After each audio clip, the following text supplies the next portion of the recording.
As one of the premier art schools in the nation, the Orange County High School of the Arts embraces and encourages artistic creativity and academic excellence. Serving more than 1,750 students in grades 7 through 12, this innovative public charter school provides a creative, challenging, and nurturing environment that offers bright and talented students unparalleled preparation for higher education and a profession in the arts.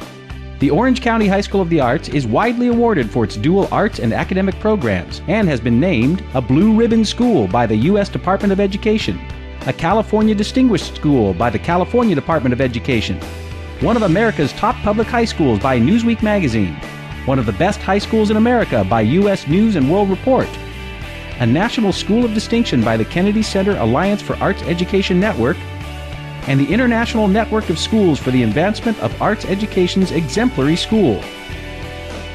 The Orange County High School of the Arts is the place for aspiring young artists to refine their skills and flourish in one of 12 arts conservatory programs, including classical and contemporary dance, classical voice, commercial dance, creative writing, culinary arts and hospitality, film and television, instrumental music, integrated arts, international dance, music and theater, production and design, and visual arts.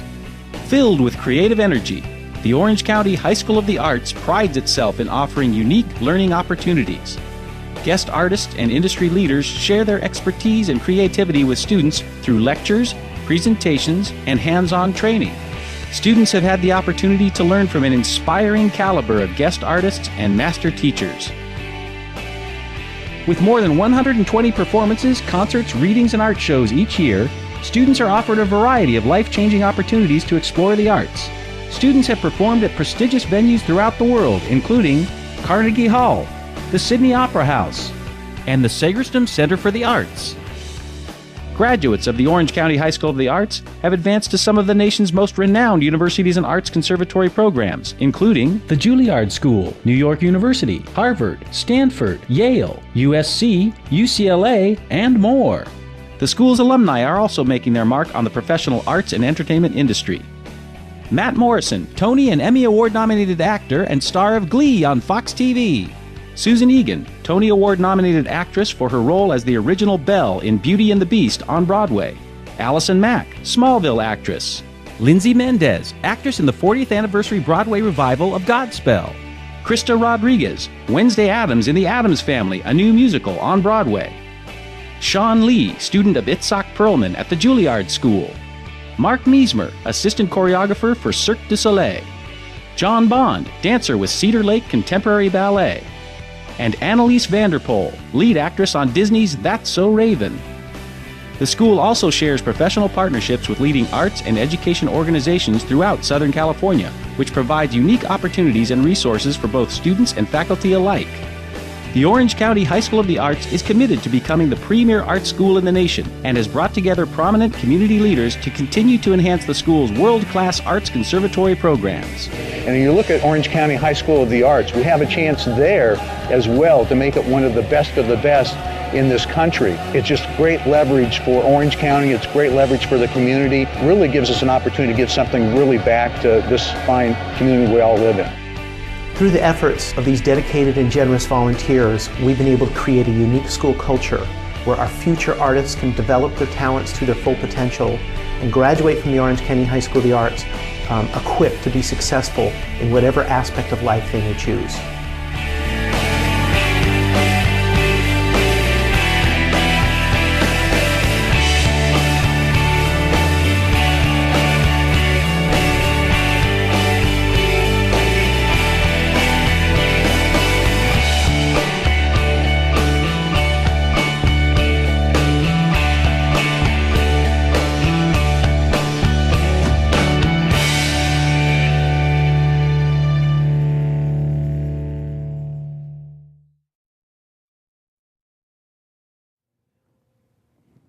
Hi, I'm David Ruby, and we're sitting down today with Mr. Marvin Hamlish. Thank you for being with us. Pleasure.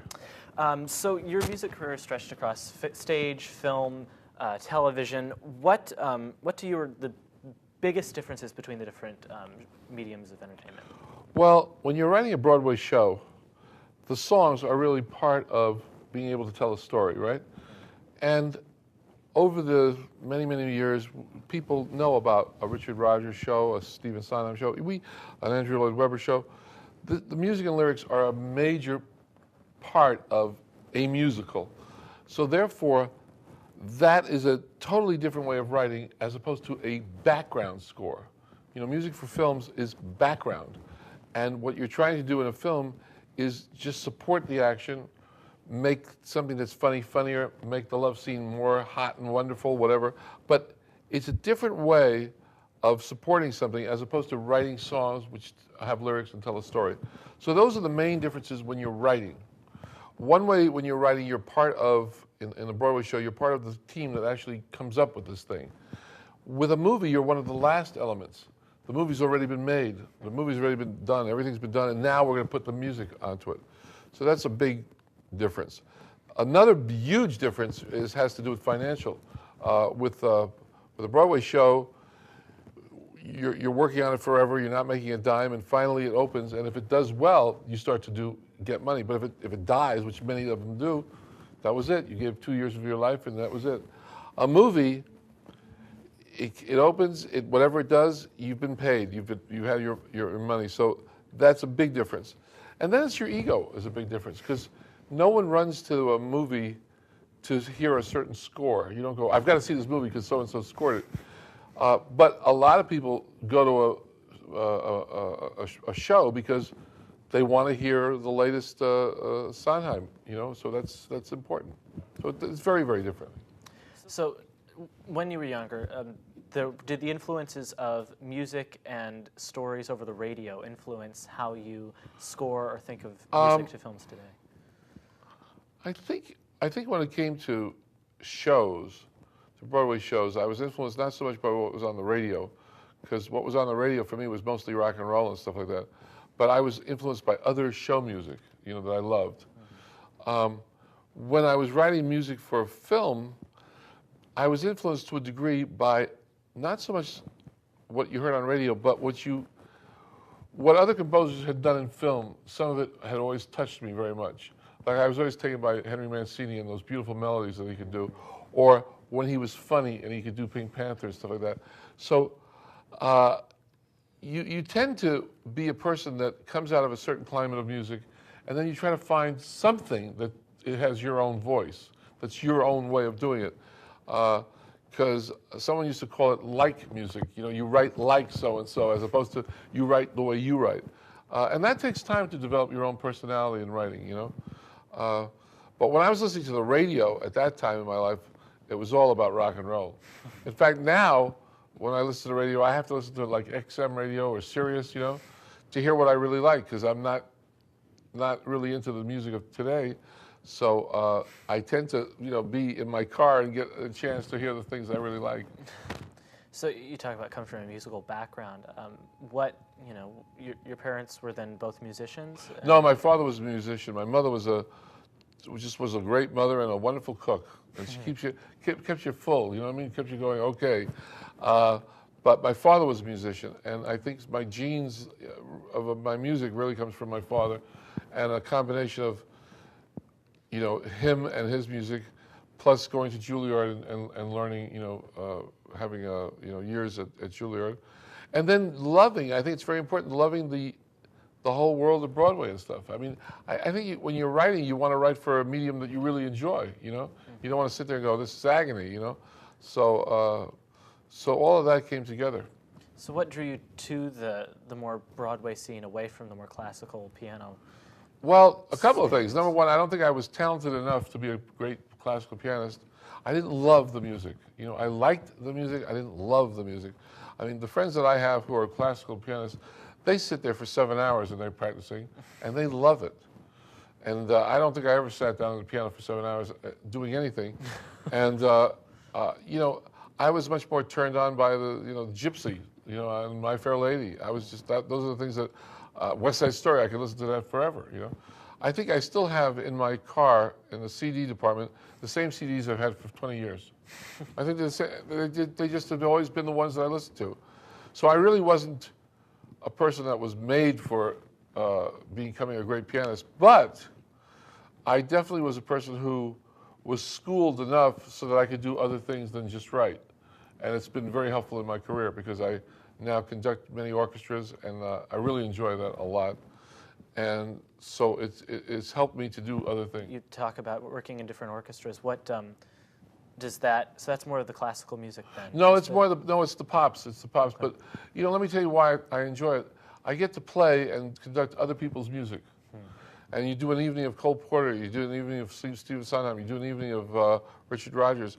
You learn a lot by doing those evenings. You really realize what these people have done, and it's very helpful. Plus, it really helps you as a person who, when they're working on their own scores, can remember certain orchestrations that you loved and why you loved them, and you start to think, okay, maybe this could work here, maybe this could work there. So anytime you're listening to music like that, I think it's very good. And filmmakers, writers will come away from sometimes a piece, and I know I've had this when they come away going, wow, I never want to see, read, or ever hear that again. Do you have anything like that? You just think, wow, I wouldn't mind never hearing that again. Of my own work? Yes. Are you talking about? Yes. No. I mean, it's good. I have to tell you something.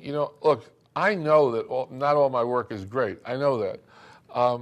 But to totally say to you, I will never want to hear this again. No. I don't think I take either side of it as strongly. For instance, I mean, if you say to me, "Would you live your life? Can you live your life if you never hear the way we were?" Yeah, I live my life. I'd prefer to be able to hear the way we were, but but it's not. It's just an extension of what I do and the way I feel. So if you had to choose a piece or two, or just a song that said, "This is my voice, this is my style," what do you think it would be? Well, I'm very melodic oriented. I mean, melody is a very important thing for me. I think it's because my father and mother both come from Vienna, and I'm schooled in a very old-fashioned kind of way, and so I think melody is everything. And I think writing the way we were for me was just a glorious way to write, because you knew that if you did it right, you'd get Barbra Streisand to sing it, and that's what you're aiming for. And you try to think in your head and feel in your head what it meant for yourself to have lost the love of your life or whatever, and you really dig deep into your soul to write. So that's one of the things that I think is very Hamletish-esque melody, because it really, I think, it has both the hopefulness and it has a lot of despair in it. One more question. One more question. Oh, okay. I'm sorry about this. Is this the big question? Well, I don't know. Is there anything specifically you want? No, go ahead. No. Well, then, how? Your arts education when you were younger. Right. Yes. What were the main things you took away from that influenced your? I have to tell you something. I think arts education is so important. I think it's part of being a human being. I don't think the American government gets it. I don't think they understand that it's as important as you know, math and English, because I think it rounds you out as a person, you know, and I think it gives you a certain love of just artistic things. Whether or not, you don't have to become the great next composer, but it's nice to have heard certain pieces in your life and get a feeling for that, or to see certain things that are artistic and just go, wow, that's a beautiful sculpture. That's part of being a human being, and I think that we sometimes just stress so much on math and on the English, and particularly on phys ed, that we sometimes give short shrift to something that I think is very important. Right. So send your dollars to school. No, sorry. Well, thank you so much for sitting down with us. A pleasure. And the next time we wear a tie like this, I want it to be one of my songs, okay? I will do what I can okay? about that. Okay, thank you. All right. So, once again, this is Mr. Marvin Hamlisch, and I'm David Ruby, and thank you so much for joining us.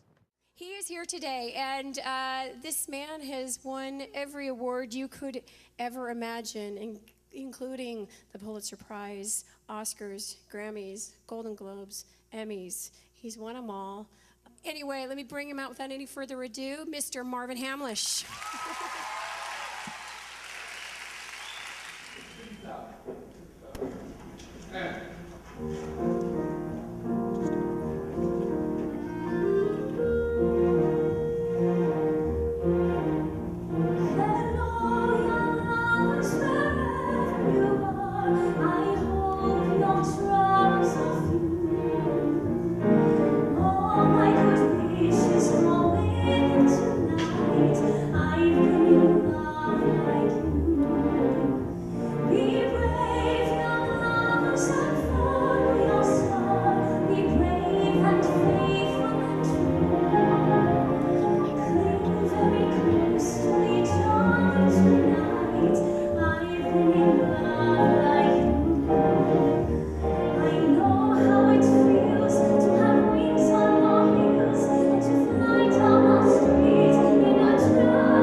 Now, you know, I could sit here forever and try to be picky, but it was perfect, don't you think?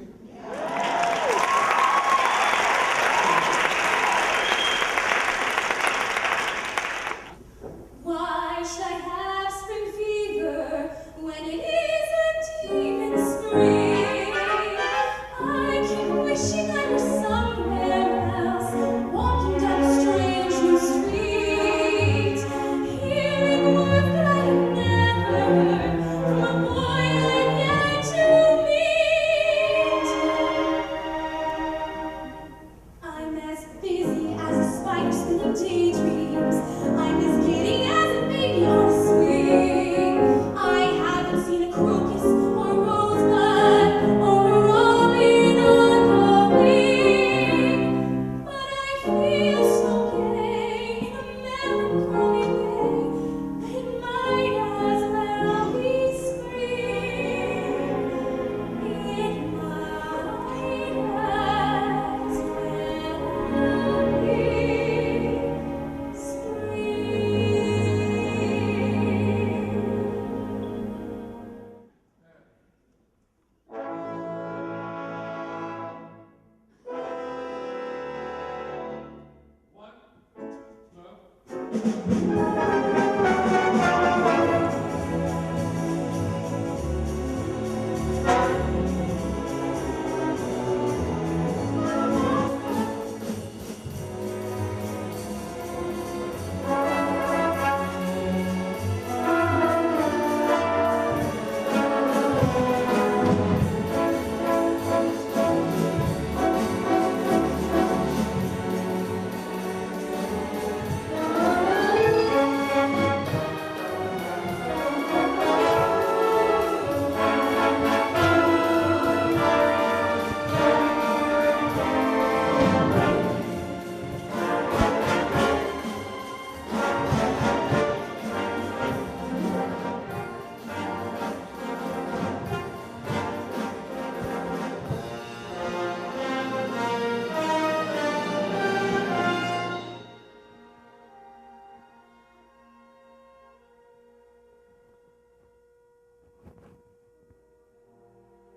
'cause I feel so well.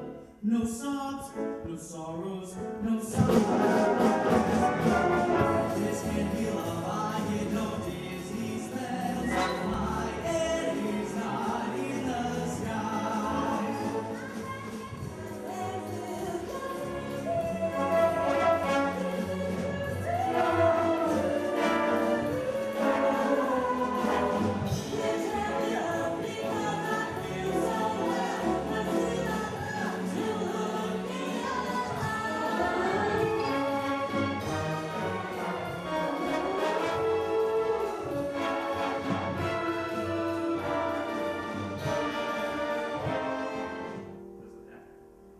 Some enchanted evening,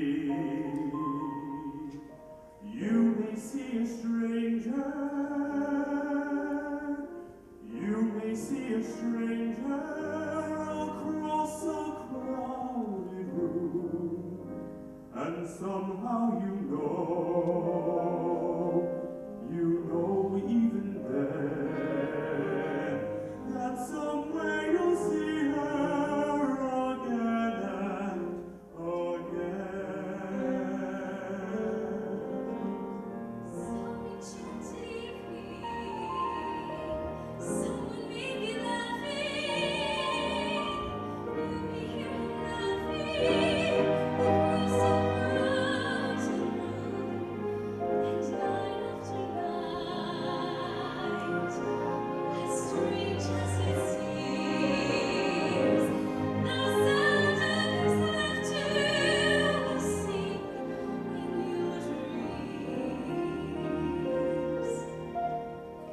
Who can explain it? Who can tell you why?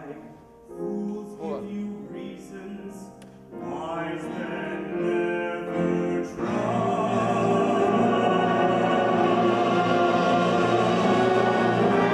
Some enchanted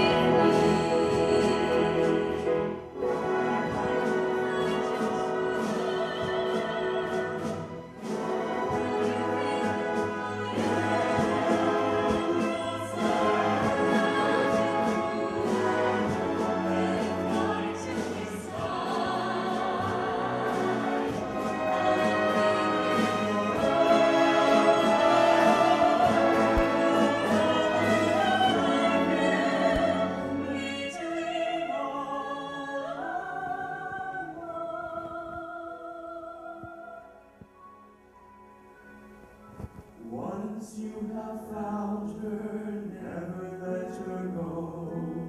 Once you have found him, never